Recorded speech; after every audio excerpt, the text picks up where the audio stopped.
Stocks drift after a strong open ahead of the US Federal Reserve monetary policy meeting today. Utilities and industrials outperform, while consumer durables and financials lag.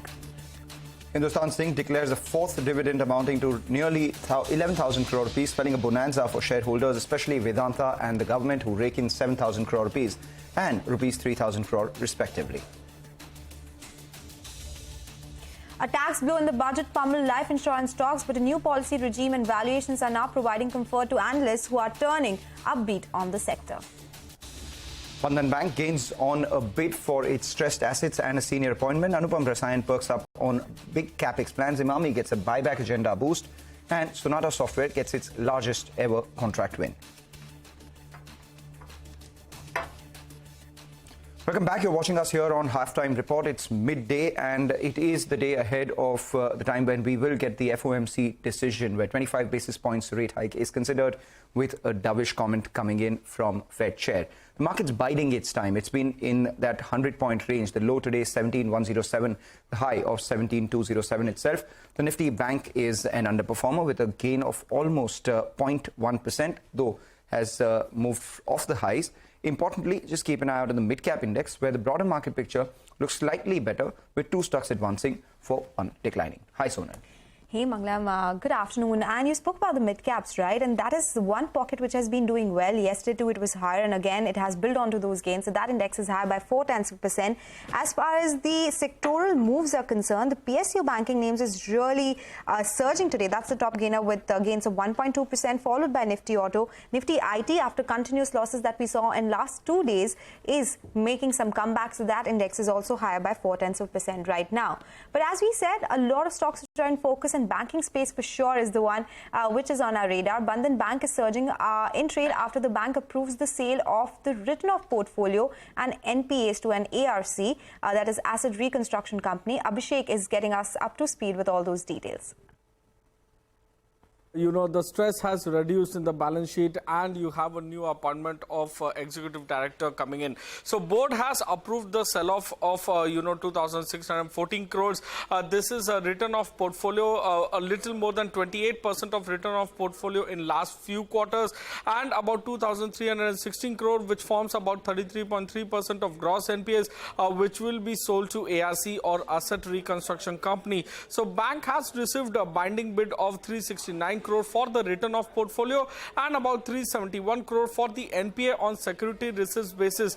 So if you take a look at the recovery rate, that's on the stronger side for 14.1% for the written-off portfolio and about 16% for the NPAs being sold to ARC. This is much better than the single-digit returns that you have seen for other NPAs being sold by MFI players. So they have also appointed Ratan Kumar Kesh as executive director for 3 years. He has joined from Axis Bank. He was earlier in Axis Bank, wherein he joined in 2019, and has handled retail operations across liabilities, asset, card, etc. Back to you.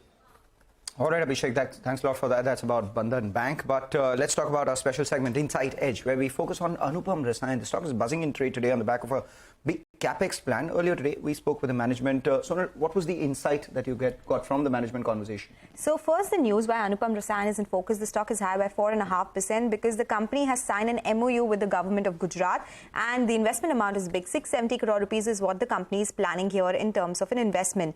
Plants will be set up in their existing plant facilities, Jagadia and Sachin in Gujarat. So basically, it's a brownfield expansion. They aim to commence the production here by 2025. The plants will manufacture agrochemicals, polymers and intermediates as well.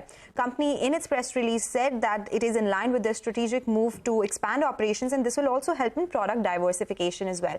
So in our conversation, they spoke about why they are setting up this plant. It is because of the LOIs or awards that they had won last year with their customers. To cater to those awards, they are setting up this capacity. The asset turnover here will be 1.7 times. So it looks like they will be getting around 1,100 to 1,200 crore rupees from this particular project once it comes on stream. They say by FY25, revenues with all the additional capacity and capex will lead to revenues of over 3,000 crore rupees, and margins for this particular product or products will be maybe similar or higher than what they are doing currently. They also said it's a brownfield expansion, of course, because it's happening at their existing facilities. And this expansion will service current and potential customers is what the management told us. In fact, earlier today, we did speak with Vishal Thakkar, who's the deputy CFO of the company. Listen in to what he had to say. We are looking at investment in Gujarat. We are looking at around about 670 odd crores of capex in Gujarat across two locations, which is Jagadia, which is near Bharuch, and Sachin, which is near in Surat, which is where our existing facilities are. So these are going to be brownfield expansions for us, but it will entail an investment of around about 670 odd crores. These are the ones which are primarily going to service our current and existing and the future and potential customers that we have been interacting with. The asset turn will be more than 1.75 times. That is what we will typically be expecting from here. I have my current capacities, and when I complete these projects, put together should give me a revenue capacity of the plants would be over 3,000 crores. Okay, all right. So, Street is buoyed by those comments coming in from Anupam Rasayan. But the other stock on our radar is Sonata Software. It's up 3% in trade after a large contract. Rima is here to tell us more on that and what it means for the company. Rima? Thanks so much for that. So Sonata Software has won its largest ever deal. It's a $160 million deal spread over 10 years, and it's been won by a US retail company. And for this company, Sonata will be managing end-to-end IT modernization and transformation. A few of the analysts I spoke to indicated that this is a new deal. It's not a renewable, and it should roughly contribute about 5% to Sonata's IT services, the international IT services revenues, and the ramp-up will start immediately. Not just that, in the current quarter, Q4 FY23, the company could also have a small contribution from a company called Quant System, which it acquired in the month of February. The announcement of the acquisition came in the month of February, but it closed only in the middle of March. So a little bit in Q4 and Q1 FY23 will also see the benefit of the acquisition of Quant System. Back to you. All right, Rima, thanks a lot for that. Let's slip into a short break. Up next, Nimesh will put focus on what brokerages are saying on how to approach the Indian equities. Stay tuned. Welcome back. You're still tuned into Halftime Report on CNBC-TV18. Well, for the markets, they've come off a little bit from the highs. So just a while back, the Nifty was up around 40-odd points. Now it's up 20. And banking names, those are the ones which are leading to this fall from the top. So the banking index is in the red right now. That one down 20 points. And the likes of Indices Bank, also Axis Bank, they are seeing some selling from the top. So just tracking markets for you because it could be a very volatile session ahead of the FOMC meet as well. But of course, we've seen underperformance in our own market, and this recent underperformance has turned several brokerages constructive on India. Nimesh is here to tell us just that and what these brokerages are making of the fall in the markets. Nimesh. Hi, Sonal. So, if you look at the Indian markets, they've been down 6%, actually underperforming both EMs and DMs since the beginning of the year. And there is a lot of pessimism in the market, right? The sentiment is very weak, and that's the reason why a couple of brokerages have turned constructive, and they believe it's the right time. So, CLS has put out a note today morning. The headline is very interesting. They believe it's a contra buy time. In fact, the sentiment is very bearish, and that's the reason why they believe one should add beta into the India portfolio. Well, they have a proprietary India Bull Bear Index, and that is at a 91% bearish level. And barring few instances in 2008 and 2020, there has been such instances of 10 times, and 9 out of 10 times this is proved to be a good entry point according to the CLS note. So that's a important point to track. Now, in terms of stocks, they are advising clients to add Reliance, Hindalco, and Indices Bank to the India portfolio at the cost of Infosys and NTPC. So they've removed these two names, and they've added the names like Reliance, Hindalco, and Indices Bank. And all the stocks have actually been underperforming and are down 15-20%. So it's a good entry level according to CLSA. Similarly, CTS put out a note today morning. Even they have a very safe, similar view. They believe the risk reward is quite favorable at this point in time as far as India is concerned. And the key reason is India is down 6% Y2D. But if you look at the emerging markets or the developed markets, India has been a relative underperformer, down 8% and 11% respectively, and hence the risk reward is turning quite favorable. Even from a valuation point of view, we are pretty much close to that one standard deviation below the 5-year mean, which means a good entry point going forward. even they have a Citi has a sentiment indicator, and that has turned positive for the first time since July 2022. They are expecting mid-term returns, but at least it has turned positive as far as Citi note is concerned. While they have cut the multiples a notch to 17.5 times, but they have a March 24 Nifty target of 18,500, so meaningful upside from current levels. So, and they've in fact added in the preferred list Interglobe as well as GIL. The big point is that given the Indian underperformance, given the sentiment which are there right now, a lot of brokerages, including CLS and Citi, believe it's the right time to enter, and it's a contra buy time according to the CLSA note. All right, Nimesh, thanks a lot for that. So that's what CLSA believes. But earlier today, we caught up with S. Naren, who's the ED CIO at ICICI Prudential. And he says that we may see a good relief rally post the Fed policy decision tonight. He also spoke about his preferred sectoral bets. Let's hear him out. See, at 17,000, valuations are much more reasonable, and the global macro people are just too short on everything. And we have a Fed meeting today, and it is possible that there can be a good relief rally. If all the shorts in the system have to be taken out, there can be a very good relief rally. The global funds have just turned too negative at this point of time without reason, because they had to go short somewhere, and they found India a good place to go short. So I think tactically we are very well positioned, but at the same time we don't believe in very big market rallies. I'm a believer in more moderate equity returns because you don't have printing presses operating in Washington and Brussels. If due to all the global events, if tonight if Fed comes and says, I'm going to start quantitative easing, then I'll change my view and say we are going to get much better returns in equity than debt. But if Fed continues to say inflation is a source of worry, I am not going to print money, then you're still in a moderate return world. You're not in a high return equity world. Between capex and consumer discretionary, capex is a much better way to play it. But capex is not an easy way for stock picking. What stocks do you buy? That's one of the reasons, banks appear as a much better way to play the capex cycle. For banks to deliver returns, you need good inflows into markets, a much more positive macro environment in the world. But banks are the best way to play the capex cycle because at least you're able to buy billions of dollars worth of stocks for any fund manager in the world. Every one of the domestic funds and every one of the global funds has roughly 25-30% in banks. So if there is a redemption, people have to sell 25 to 30% banks. So till you see good inflows, banks don't perform, not because it is attractive and unattractive, but because it is a big holding in every fund. Of all the consumer discretionary stocks, this is one of the sectors where in the last 10 years there has been very low growth. So people don't put implied growth assumptions which are ridiculously high. So that makes the industry much more reasonably valued compared to many of the other consumer discretionary industries. Okay, all right. So those are some important market expert opinions coming in. But with that, we'll slip into a short break. Aditya Agrawal of Invest for Edu.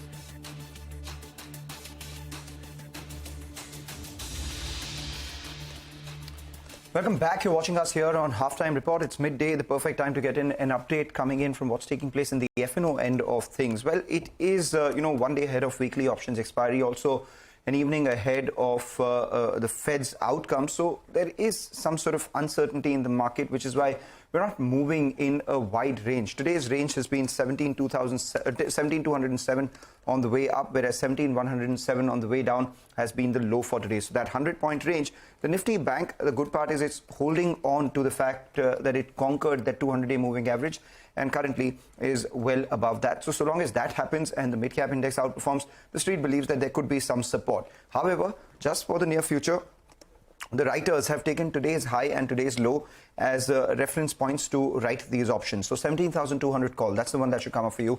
Almost 53 rupees in premium out there available. 49 lakh shares have been added in open interest. So the bears believe that 17,250 could be the first mark of resistance. On the way down, however, we have the 17,100 put, which coincides with today's low as well, extremely active. So we've seen some open interest addition on that as well, close to around 40 lakh shares. Again, for a similar premium of 50 odd rupees, expecting some sort of support coming in at 17,050. If you wanted to expand that range and believe that the option writers are writing the strangle, which is the 17,100 put and the 17,200 call, then for a premium of 100 rupees, you're playing for a much wider range of 17,000 to 17,300. But remember, all of this is ahead of the FOMC meet outcome, which could perhaps sway sentiment somewhere were it to be in more different than what the street is anticipating. Okay, yes, it continues to be that kind of a day today. So, of course, let's get in some technical opinion as well. Aditya Agrawala, Head of Research and Investments at Invest4Edu, is joining us now. Aditya, good afternoon. Thank you so much for joining us. Well, the big decision that we have tonight, that's the FOMC meet outcome, and the options expiry tomorrow as well. So ahead of that, what kind of moves do you think? What are the next levels to watch out for? Hi, good afternoon, Sona. Thanks for having the show. Clearly, there's a bit of consolidation, as Manglam pointed out, and after a pullback in trade yesterday and day before yesterday, it's more of a consolidation ahead of the FOMC meet. Everybody's eyeing that. On the upside, 17,200 is clearly a hurdle for the day. I would avoid trading the index, to be very honest, because of the kind of volatility we are seeing in the indices, both on the Nifty and the Bank Nifty front, and especially at VIX levels of 15, 16. Usually you don't see this kind of a volatility, but we are witnessing that currently. So I would avoid trading the index, to be honest. On the upside, like Manglam also pointed out, 17,200 is clearly a hurdle at the moment. And I believe markets will enter into a consolidation phase. I don't see an immediate runaway move on the index until unless we cross 17,200, maybe in trade tomorrow. For the day, 17,200, 17,100 is the range. Same holds true for Bank Nifty. 40,100 to about 39,800 on the downside. These are clearly the supports and the resistances on the Bank Nifty as well. So I believe both Nifty and Bank Nifty will continue to oscillate in this narrow band for the day. All right. In a situation like this, how do you play stocks? I mean, is there something specifically that stands out for you, Aditya? Oh, absolutely, Manglam. If you look at the advanced decline ratios and the broader markets, clearly there are pockets of stocks which are outperforming. So AB Capital is something which clearly is bucking the trend and looks very interesting on the charts, on the verge of a breakout from a downward sloping trend line. One should go ahead and buy at current levels, look for a target of 170, more of a positional trade, Manglam, and put a stop loss at 152 on the downside. Should give you decent returns in the coming weeks. And the second stock is Aurobindo Pharma. After all the correction, the stock is finally finding its feet and moving closer to its 200 DMA, which is at 500 rupees. So I believe stock will test those levels of 200 DMA. One should go and buy at current levels, look for a target of 500 on the upside with a stop loss at 460 on the downside. Okay, all right. Thank you so much for joining us. By the way, for the markets, there is some recovery again in Bank Nifty, so it continues to be very choppy. Bank Nifty is up around 54 points, and mid-cap side of things, they continue to look good today. So 160 points higher on the mid-cap index right now.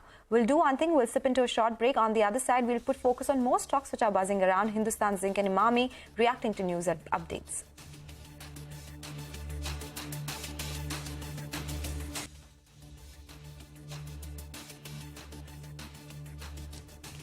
Welcome back. Well, market is picking some pace yet again. So as we've been pointing out, the FOMC meet decision is very crucial today. The Nifty up around 45 points as we speak. A couple of stocks in the broader markets, and of course the big names which are in focus is Zinc and Vedanta.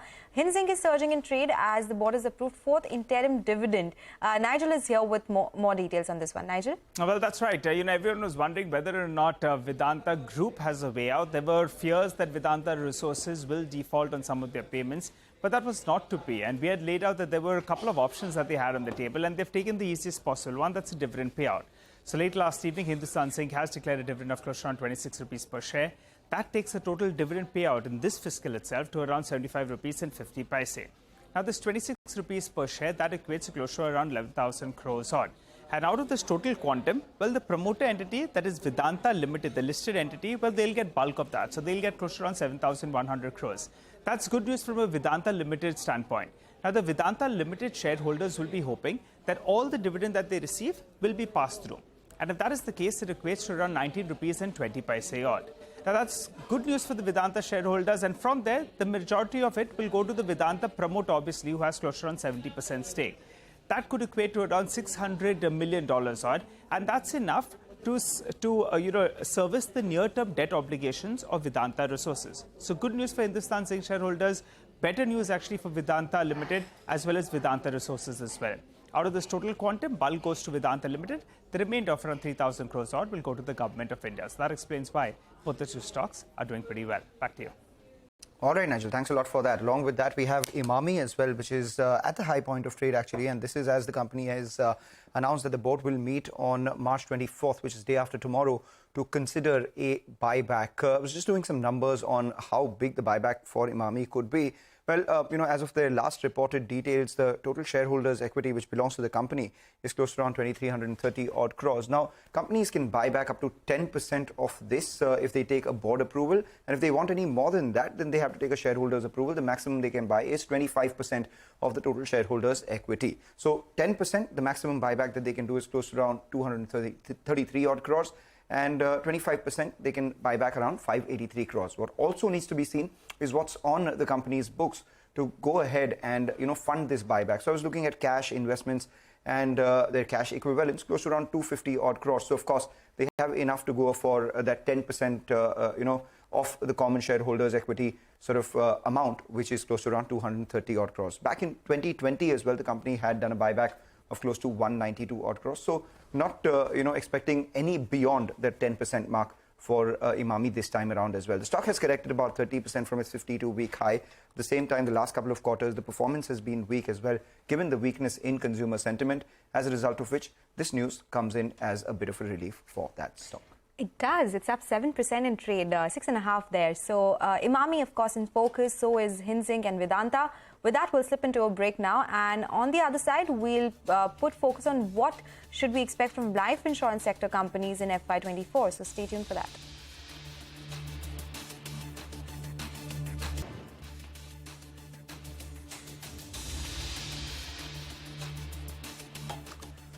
Welcome back. There's some data coming in from UK. The Feb consumer prices have risen to 10.4%. This was an expectation of 9.9%. The core CPI is up 6.2% versus an estimate of 5.7%. So it's a little higher than what everyone was anticipating. So fears of inflation, or the worst of inflation actually having been behind us, is perhaps data is not confirming to that. We are seeing some sort of volatility around that as well. Soon enough, we will get rates from these indices and the impact that this could have on the British markets as well. But let's talk about individual stocks then. M&M is the one in focus. World Bank IFC will invest 600 crore rupees in the company's new last mile mobility company, which is NewCo. Parikshit is here with the details. Parikshit. Well, yes, we have seen how Mahindra has set off a separate company for its electric passenger car business, Mahindra Electric, and that's really driving electric mobility in the passenger car segment and the electric SUV segment for the Mahindra Group. They have received an investment from British International Investment, and they're looking for future investors for that. Now what has happened is that the company has spun off its last mile mobility business into a new company. At the moment, the last mile mobility business is called LLM NewCo. This is the first investment that they have received. It is from the International Finance Corporation to the tune of 600 crores. And with this, once the approvals are through, IFC will own a stake of between 10% to 14% in LLM NewCo. Now, what will this be used towards? So for the moment, the last mile mobility business in the Mahindra Group, headed by Suman Mishra, includes Alpha, Trio, Zor, three-wheelers. They have your conventional CNG vehicles, you've got electric vehicles, you also have the four-wheeler Jeeto. So they're both into the passenger segment and also the cargo segment. The IFC investment will drive further electric product development for the last mile mobility business, increasing the presence of the Mahindra Group in logistics in the last mile mobility business across the country. So let's see how things turn out, what this new company will be called as well. But for the moment, yes, this is a big investment for the Mahindra Group to drive its electrification plans in the last mile mobility business. Oh, it is. Thank you, Parikshit, for joining us with all those details. So M&M is in focus on the back of this investment. But one sector that has continued to remain in focus after the budget has been the insurance space. The announcement was of taxing high-ticket non-linked savings policy. What is the outlook going ahead for the sector and the insurance companies in general? Surbhi is here with all those details. Surbhi? Post the budget announcement of taxing high-ticket non-linked savings policies, all eyes are going to be on the premium growth numbers for the last quarter of FY23. The Feb business data shows divergent growth trends, where the private life insurance players saw an 18% growth in their retail APE, whereas LIC declined by 3%. Now, this growth should be seen in the context with the recent budget change and the fact that there are only a couple of months remaining now to escape the impact of taxation change. This is evident in their numbers as well. Most of this growth is led by high ticket size policies and not by the number of policies sold. The average ticket size is up 32%, whereas the number of policies sold is declined by 15%. In the listed space, all players barring SBI Life has seen an average ticket size growth of 15 to 20%, whereas the number of policies has declined by 2 to 21%. This growth is expected to continue in March as well, as the pre-booking of high-ticket non-linked savings products will continue till the end of the fiscal. Now, the analyst estimates suggest that the companies will see a growth of anywhere between 15 to 40%, as opposed to 5 to 10% same time last year. However, that number needs to be monitored is the number of policies sold. With all the negative sentiments around the budget announcement, there are a few amendments that can work in the favor of the sector as well. The possibility of a composite business license that will facilitate open access for the company to operate in any kind of businesses, and also the regulator has proposed to simplify the existing regulations on commission expense and expense of management, which gives greater flexibility to the company to structure their commission payouts. However, the real question is, will these amendments outweigh the negative impact brought on from the budget announcement? Life insurance stocks have corrected anywhere between 11 to 23% since the budget day, and all of them are almost close to their 52-week lows. When you see their valuations on a one-year forward basis and compare it to their pre-budget levels, it has corrected quite a bit, with HDFC Life seeing the most correction, followed by SBI Life and Max Financials. All right, Surbhi, thanks a lot for that. That's about the insurance space. Come back on the other side. We have PR Somasundaram in conversation with Manisha Gupta. PR Somasundaram, of course, is of World Gold Council. And if there's one thing which is moving in this market, it is gold. So you want to tune in for that conversation. Stay tuned.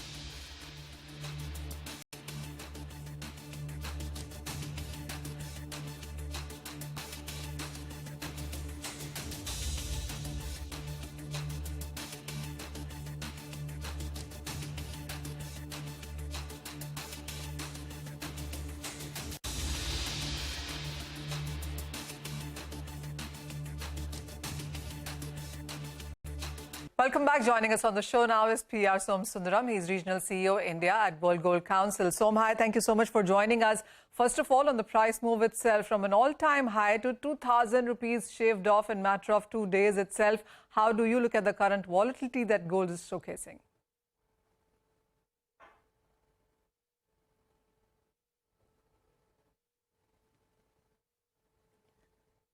All right, looks like we've lost Som there. We'll try and get back at him. But clearly, there has been a lot of volatility in case of the gold prices. Remember, we were talking about on how the gold prices have hit an all-time highs at 60,450 rupees. From those kind of levels, we're trading at 58,500. So clearly, 2,000 rupees gone there. And the international markets also have come off from 2010 almost to around 1940 on your screens right now. Som, first question to you is clearly about the price volatility that we're looking at in case of gold. Yeah, this is always, there will be a wait and watch attitude when prices move so sharply up and down among the retail consumers. But we can definitely say gold is in a positive zone. But at the same time, Manisha, this is also March. So, and with the better tax compliance now, people will be more focused on tax-related investment. So there's a lot of interplay of forces now, but clearly it's building a strong momentum towards gold. That being said, Som, it is a US Fed meeting, and I know World Gold Council has done a lot of studies on the impact of interest rate cycles on gold. What we are witnessing right now, how are you analyzing it? Well, as we have always said that, there will be an immediate reaction to any rate increases. But we have always seen that once the cycle is over, it has always turned positive for gold. So what we expect is that there will be, of course, short-term reactions. There are ETF outflows, which we have spoken about. But certainly, this is not a never-ending exercise. And that is the time when it will turn very positive for gold. So, this week itself, when we hit an all-time high, we do understand that the Indian markets were, the buyers were totally absent. There was a lot of sellers actually that turned into with their old jewelry to sell and encash those prices there. But and the markets also turned into a discount, by the way, because there were no buyers. Today being Navratri and Gudi Padwa, are you looking at buyers coming back, especially with the markets having corrected as much? You will see certainly buyers coming back, but Manisha, volatility is never good, because if it is dropped by 2,000, those who want to buy will see, will it drop by another 1,000 rupees? And as I said, it's also March. We cannot forget the fact that there is a higher tax compliance in the country now. So you are not going to have a rush towards gold at this moment of time. I'll be surprised if it is. And these movements are not enough to attract buyers in a very big way. There will be normal buying. These are auspicious occasions, but I don't think it is going to have a mad rush towards gold at this moment of time. So also, there are various options to invest and buy as well now. Physical buying has been one part of it, which continues to be a bigger point, by the way. But millennials, a lot of people who look at gold as an investment, create a place for it in their portfolio, are looking at digital gold, ETFs, mutual funds and sovereign gold bonds and etc. How have you seen the buying pick up for the first quarter in this year until now? Well, these digital gold, sovereign gold bonds, ETFs, clearly we see a trend of people moving towards it. But in the overall scheme of things, they are still very small as compared with the physical demand for jewelry and bars and coins.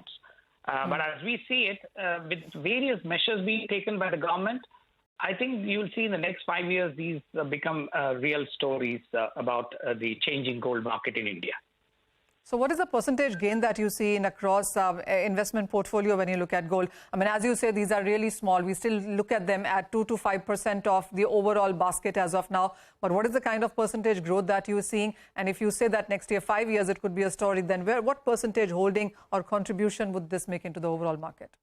Manisha, if I may just make a guess, about 180 tons of bars and coins, which is very explicit investment objective buying, is sold in this country. So 160 to 200 tons. So you keep it as 180 tons. But these are all much below, in terms of demand, much below 10 tons altogether. What I would probably expect is that you may see this jump if all the regulatory enablers are in place.